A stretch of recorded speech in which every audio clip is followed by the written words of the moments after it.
Salut, salut, je vous salue dans le nom de Jésus en cette matinée de percée où nous croyons que Dieu a quelque chose pour nous, quelque chose de prévu pour nous propulser vers l'avant. Ce matin, le thème n'est rien d'autre que fragilité et possibilité. Fragilité et possibilité. Pour ce, nous lisons 2 Samuel chapitre 3 verset 39. La Bible dit ceci. Je suis encore faible, quoique j'ai reçu l'onction royale. Et ces gens, les fils de Tserouja, sont trop puissants pour moi. Que l'Éternel rende selon sa méchanceté à celui qui fait le mal. Fragilité et possibilité. Laissez-moi vous dire que quelqu'un n'est pas conscient de sa fragilité s'il n'est pas encore conscient de sa véritable. Quelqu'un n'est pas encore conscient de sa véritable force s'il n'est pas conscient de sa fragilité. C'est très important de comprendre cela. Réfléchissons juste un instant à cette pensée-là. Tu es peut-être fragile, fragilisé par quelque chose. Mais tu ne seras jamais conscient de ta véritable force si tu n'es pas conscient de cette fragilité. Parce que parfois, les gens peuvent se leurrer et se dire que tout va bien dans ma vie ou bien j'y arriverai et je ne veux pas accepter le fait que j'arrive pas, que je suis limité, qu'il y a telle chose qui me manque ou telle chose que je suis pas capable de faire. Et c'est un processus. Parfois, la vie va être une série de fragilités, de possibilités. Laisse-moi te dire ce matin qu'il y a des possibilités qu'on ne peut pas voir tant et aussi longtemps qu'on n'est pas conscient de sa fragilité.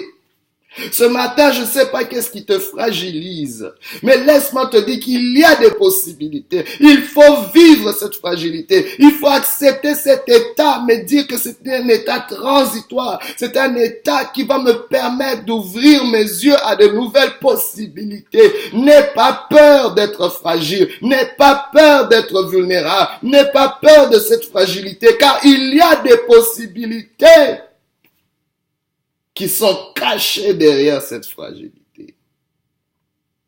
Oh, nous le voyons dans ce merveilleux texte, juste un petit verset, mais c'est vraiment la conclusion d'une histoire merveilleuse. Il s'agit du roi David, qui, à l'aube, il venait de recevoir l'onction royale. Samuel l'avait oint comme roi dans sa jeunesse, dans son adolescence, et il a eu un parcours assez tumultueux où il a pu tuer Goliath, il s'est fait connaître, il a fait des exploits en tant qu'un vaillant et militaire, un héros sous l'armée de Saül. Et même quand il était persécuté par Saül, il est resté fidèle et loyal au Seigneur et même au roi qui essayait de le tuer, de le torturer. Et voilà qu'à un moment donné, Saül et ses fils meurent dans le champ de bataille. Et c'est à ce moment-là que David peut maintenant prétendre ou s'élever à la royauté. Mais le peuple était encore divisé. Il y avait encore les Benjamites qui étaient restés loyaux à la lignée, à la dynastie de Saül.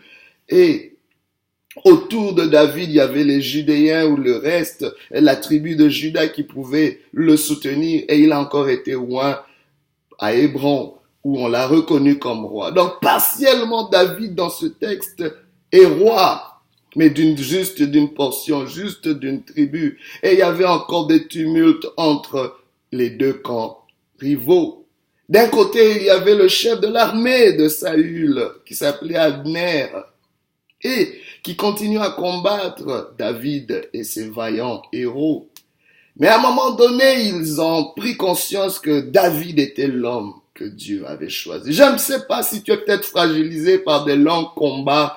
Tu combats peut-être quelque chose, une maladie, une situation, une circonstance. Mais laisse-moi te dire qu'il vient un moment où Dieu va t'introniser, où il y aura une possibilité de régner, de dominer au-dessus de ceux qui te dominent, de dévorer ceux qui te dévoraient, de prendre le dessus et l'ascension sur ceux qui te te mettait dans la honte et dans le déshonneur. Je l'annonce dans ta vie. Je le proclame dans ta vie. Reçois cela dans le nom de Jésus. Et comme si cela ne finissait pas, le général du camp adverse, Abner, décide de faire la paix avec David. Et ils organisent un cessez-le-feu, ils s'associent, il fait alliance avec David pour dire, écoute, je veux rallier tout le reste d'Israël sous ton contrôle, sous ton autorité, car tu es effectivement loin de Dieu, celui que Dieu a choisi. Bien-aimés, vous savez, Dieu peut vous avoir choisi, mais à un moment donné, ça prend que les hommes reconnaissent aussi que c'est Dieu qui vous a choisi. Et parfois, ça peut prendre plusieurs étapes, mais Dieu, le Dieu qui vous a appelé, le Dieu qui vous a établi dans un territoire donné, dans un domaine donné, finira par confondre vos ennemis, vos adversaires, vos récalcitrants, mais aussi à convaincre les gens à croire en vous et à vous soutenir. Et cela peut nous rendre fragiles à un moment donné, mais il y a toujours une possibilité quand Dieu vous a établi quelque part. Et voilà, pendant qu'ils font ce traité de paix, il y a les fils de Tserouja qui s'élèvent. Qui sont les fils de Tserouja? Tserouja, c'est la sœur de David, l'une des sœurs de David. David avait deux sœurs, Tserouja et Abigail. Et cette sœur de David, comme le mentionne la Bible, avait trois fils qui faisaient partie de l'armée de David. C'était trois vaillants héros, notamment Joab, il y avait Abishai et il y avait Azaël. C'était des vaillants héros qui avaient fait des exploits, qui étaient tellement puissants, tellement influents, que David réalisait que tant aussi longtemps que son pouvoir n'était pas affermi, il était fragilisé par l'influence de ses propres neveux qui, depuis le début, l'avaient soutenu, mais qui étaient tellement forts dans les combats, tellement influents au milieu de l'armée, que cela fragilisait même le pouvoir de David. Pourquoi? Parce que l'un d'eux avait été tué dans le champ de bataille par le général Abner. Et par vengeance, les deux autres frères ont décidé, dans un temps de paix, d'éliminer le général Abner, juste au moment où il venait de faire alliance avec David. Et cela compromettait encore l'autorité. Cela a encore fragilisé les possibilités de David de régner sur tout Israël. Et David était dans le désarroi. Il dit, mais qu'est-ce que je veux faire? Il a pleuré, il était dans le deuil, il était fragilisé. Laissez-moi vous dire, quand des moments de fragilité arrivent, il faut les vivre. Faites comme David, ne vous empêchez pas de les vivre, ne vous empêchez pas de le ressentir. Vous êtes fragilisé, certes, mais ne faites pas semblant. Il y a quelqu'un qui connaît une fragilité que tu ne sais même pas en parler. Tu as honte d'en parler. Tu fais toujours garder la tête haute. Oui, c'est une bonne chose de faire bonne figure, mais laisse-moi te dire, il y a des possibilités que tu ne verras pas parce que tu t'empêches de vivre cette fragilité. Pendant que cette fragilité peut être une bénédiction déguisée, mais Dieu veut que tu puisses le vivre pleinement. Admets que ton mariage t'a fragilisé, tes enfants t'ont fragilisé, que tes finances t'ont fragilisé, que tu es fragilisé dans ta santé, dans tes objectifs. Il y a des choses que tu regardes à chaque fois que tu regardes dans ton miroir qui te rappellent combien tu es inadéquat, fragile et peut-être incapable de faire quelque chose qui te tient à cœur, il te manque quelque chose. Il y a quelqu'un qui est peut-être handicapé, qui est peut-être tu boites, il y a quelque chose qui te rend handicapé, il y a un handicap qui t'affecte et tu dis ça me fragilise, si seulement je pouvais avoir le support nécessaire. Mais laisse-moi te dire qu'il y a une possibilité, au milieu de la fragilité. Alléluia. Et laissez-moi vous dire, ce qui faisait la possibilité de David, c'était l'onction royale qu'il avait reçue. Il dit, je suis faible, quoique j'ai reçu l'onction royale. J'aime cette phrase-là, quoique j'ai reçu l'onction royale. Oui, il avait été loin, même si en apparence il était faible, mais il y avait quelque chose, il y avait une huile qui avait été déposée sur lui. L'onction, c'est quoi? C'est la capacité surnaturelle de Dieu pour accomplir notre mission. L'onction royale, cette huile sainte, cette huile sacrée, avait trois missions. Premièrement, c'était de consacrer, de mettre à part ce que Dieu avait choisi pour une mission particulière. Dieu te met à part. Dieu t'a amené dans ce monde pour accomplir une mission particulière et il va accorder une onction. Il va accorder une capacité. Il te rend saint, mis à part pour un but spécifique. Connais-tu ce but pour lequel Dieu veut t'établir? Dieu veut te oindre. Mais l'autre chose que l'onction a amené aussi, c'est que l'onction a amené une forme d'honneur sur la vie de quelqu'un qui était oint. La Bible déclare, tu oins d'huile ma tête et ma coupe déborde. C'était un signe d'honneur. On le mettait aussi à des invités de marque. On les oignait d'huile pour montrer l'honneur qu'on leur accordait. L'onction amenait aussi une honneur dans la personne. Il y a certains honneurs plutôt dans la vie de la personne qui la recevait. Mais l'onction amenait aussi un réconfort. L'onction pouvait guérir les plaies. L'onction pouvait guérir les cœurs brisés. J'annonce ce matin, si tu as le cœur brisé, tu es fragilisé au-dedans de toi, reçois cette huile, reçois cette onction qui guérit les cœurs brisés ce matin. Il y a quelqu'un qui pleure, il y a quelqu'un qui est en larmes, il y a quelqu'un qui est déchiré dans son cœur, mais il y a une onction qui amène la possibilité d'un réconfort, la possibilité d'un réconfort dans le nom de Jésus. David pouvait être réconforté à cause de cette onction qui était disponible, bien qu'il était faible, affaibli par ses circonstances, mais l'huile avait été mise sur lui. Alléluia. L'onction n'exclut pas la fragilité. Au contraire, l'onction est là pour suppléer à cette faiblesse, suppléer à cette fragilité. Laissez-moi vous dire aussi que l'onction vient par le brisement, car c'est de l'huile. L'huile ne pouvait être extrait que par le brisement des noix, les brisements d'aromates, les brisements de toutes ces plantes odorifiantes qui étaient utilisées dans la composition de cette huile sainte. Il fallait qu'on puisse broyer ces noix d'olive pour extraire cette huile précieuse. My God. Parfois, ça va prendre d'être fragilisé pour extraire une possibilité. Ça va prendre que tu passes dans certains moments de fragilité pour extraire l'huile, l'onction qui va justement te permettre de régner, te permettre d'accomplir ce que tu dois accomplir. Laisse-moi te dire, ne jette pas l'éponge. Il y a une possibilité, mais tu dois passer par cette fragilité. C'est un processus, c'est pas une finalité. Cette fragilité ne te tuera pas. Laissez-moi vous dire que parfois les objets les plus précieux sont les plus fragiles.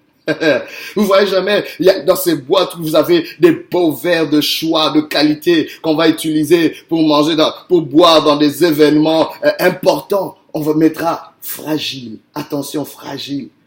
C'est pas parce que c'est fragile que c'est pas important. Alléluia. On vous dit simplement, faites attention. Alléluia. Je prie que le Dieu qui t'a appelé, malgré ta fragilité, puisse prendre soin de toi. Il mettra sur ta face fragile et il protégera ta vie. Il empêchera que tu sois broyé, écrasé et anéanti. Je le déclare dans le nom de Jésus. Mais laissez-moi aussi vous dire que l'onction qui représente les possibilités, qui représentait les possibilités dans la vie de David et qui n'était pas seulement David n'était pas seulement conscient de sa fragilité, mais il est aussi conscient de ses possibilités. À cause de cette tension, j'y arriverai. À cause de cette tension, il y aura une issue. Il voyait peut-être ses possibilités être fragilité, ses possibilités de devenir roi sur tout Israël, être limité. Mais il y avait une possibilité qui se cachait. L'onction peut augmenter aussi. Il avait besoin de plus d'onction. Quand je lis les Saintes Écritures, je vois que David a été oint au moins 3 fois dans la Bible. Il avait été oint par Samuel premièrement, au milieu de ses frères, et puis il a été oint à Hébron par les enfants de Juda. Mais finalement, il a été oint sur tout Israël. Dieu augmentera cette onction. Dieu augmentera les possibilités dans ta vie. Malgré les fragilités, laisse-moi te dire, quand ta fragilité augmente, laisse-moi te dire qu'il y a des possibilités qui s'augmentent, il y a des possibilités qui viennent. C'est très important. Le fils de Tserouja, fragilisé David. Mais les fils de Tserouja n'étaient pas juste des mauvais, des méchants.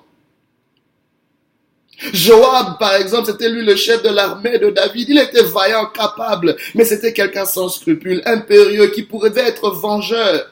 C'est quelqu'un qui éliminait facilement toute personne qui pouvait menacer son pouvoir, le pouvoir qu'il avait. Il a éliminé des gens en temps de paix.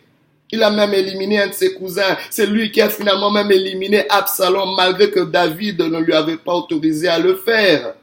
C'était quelqu'un, oui, qui était vaillant, qui était utile pour David, mais qui n'était pas tellement loyal.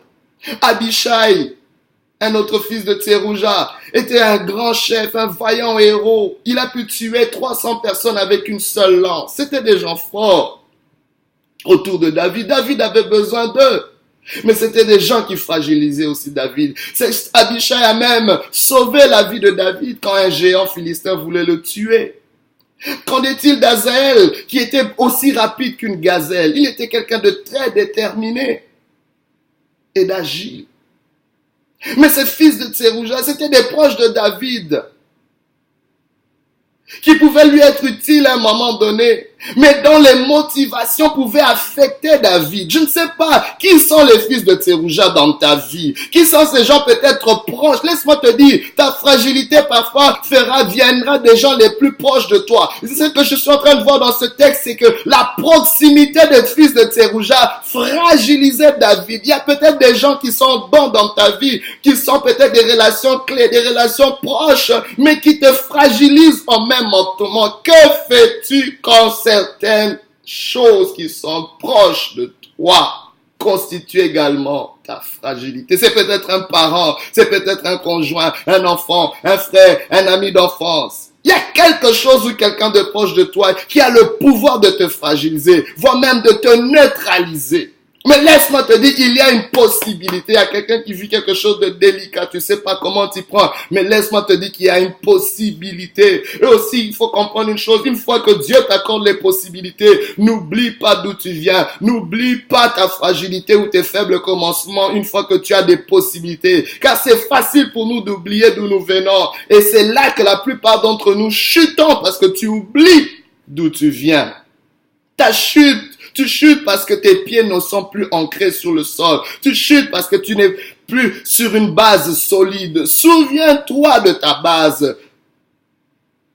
Ne laisse pas le nouveau niveau que tu as te faire oublier complètement l'ancien niveau d'où tu viens. Mais comment est-ce qu'on doit le faire? Premièrement, David avait une clé qu'il nous apprend ici. David recherchait la présence de Dieu. Il soupirait après la présence de Dieu comme une biche soupire après des courants d'eau. David comprenait que c'est dans la présence de Dieu que tu vas être conscient de ta fragilité, que tu ne peux rien sans Dieu. Quand vous lisez les psaumes de David, David répandait son cœur pour dire, Seigneur, j'ai soif de toi, j'ai besoin de toi, je ne peux rien sans toi. Mais c'est aussi dans la présence de Dieu que David réalisait ses possibilités. My God! Alléluia. David pouvait être un vaillant héros fort, mais dans la présence de Dieu, il admettait ses faiblesses. Il n'avait pas honte d'être vulnérable devant Dieu. J'aimerais qu'aujourd'hui tu apprennes à apporter tes brisements dans la présence de Dieu et Dieu te montrera tes possibilités. La force ou les possibilités de David n'étaient pas au-dedans de lui.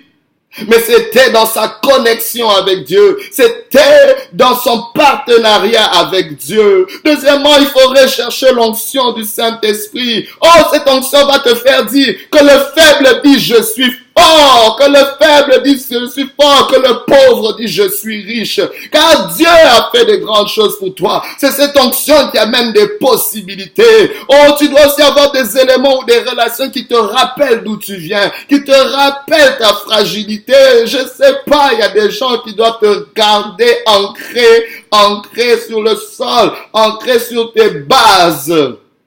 Mais fais aussi une chose, utilise les nouvelles possibilités que tu as pour aider les plus fragiles, pour aider si tu as reçu une possibilité, aide les plus fragiles. Ce matin, je suis en train d'appeler quelqu'un. Il y a une possibilité qui se cache derrière ton service, Il y a quelqu'un de plus fragile que toi que tu dois servir pour voir des possibilités. En conclusion, j'aimerais te dire, si tu entends cette parole, endurcis pas ton cœur. Jésus-Christ, le rejetant de David, a donné son plus grand service dans sa plus grande fragilité à la croix, en donnant sa vie pour toi et moi. Il nous a accordé la plus grande des possibilités pour toutes les fragilités que tu pourras rencontrer dans ta vie sur terre. La puissance du Saint-Esprit. Reçois cette puissance aujourd'hui dans le nom de Jésus. Que l'Éternel te fortifie au milieu de tes fragilités. Que tu reçoives les possibilités du Seigneur. Alléluia.